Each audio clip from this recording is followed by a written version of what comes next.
So we'll start taking a look at the Chapter 8 review here. So for number 1, if you remember those absolute value signs, that means the magnitude. And magnitude, we do that Pythagorean theorem. So we'd have 1 squared plus 3 squared plus 5 squared. And then at the end we take the square root of all that. So we have the square root of 35. 3u times 2v, so that's 3 times our u vector minus 2. And our v vector in component form would be 3, 4. So we distribute that 3, so we have negative 6, 9 minus 6, 8. And then we subtract. So negative 6 minus 6, so we have negative 12. 9 minus 8 is 1. And now we're finding the magnitude of 2 times t. Well, t, let's see, that's 2, 1, and negative 4. So 2t would be 4, 2, and negative 8. So 4 squared plus 2 squared plus negative 8 squared. So let's see, 64, 68, let's see, 64, 4, and 16. Let's see, 10, 4, carry the 1, so the square root of 84.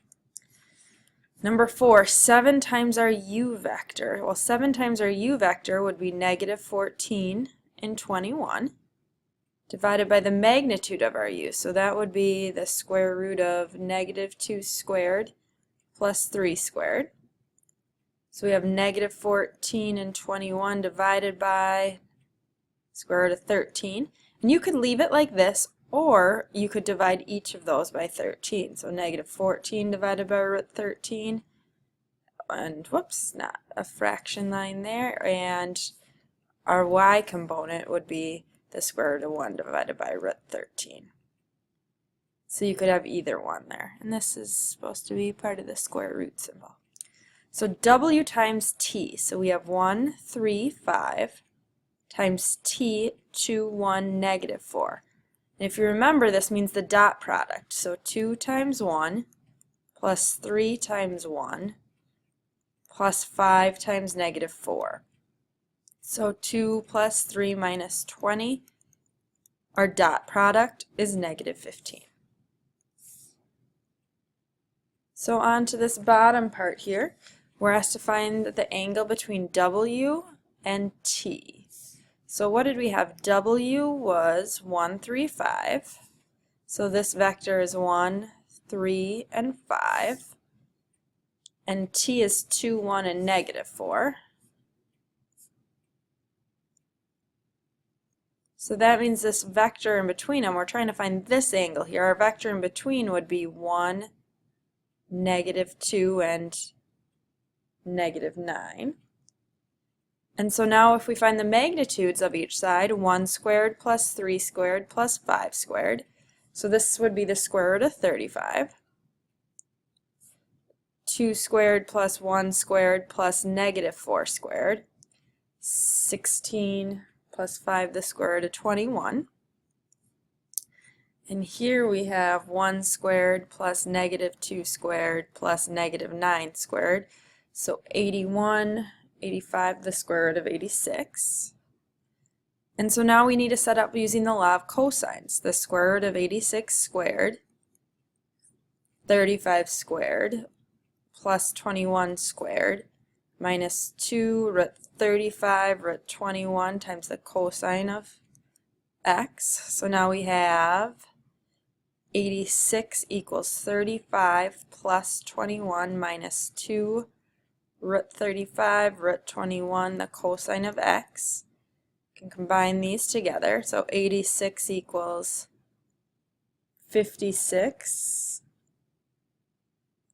minus 2 root 35 root 21, the cosine of x. Subtract 56.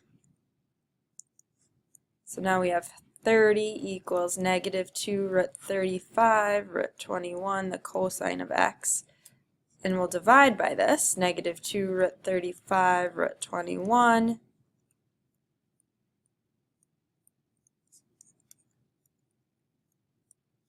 So let's see what we get for the cosine of x.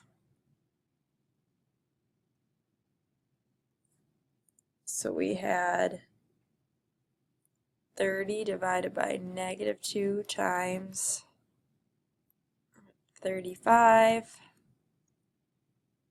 21. So we end up with -0.55. And then to find our angle, we do that inverse.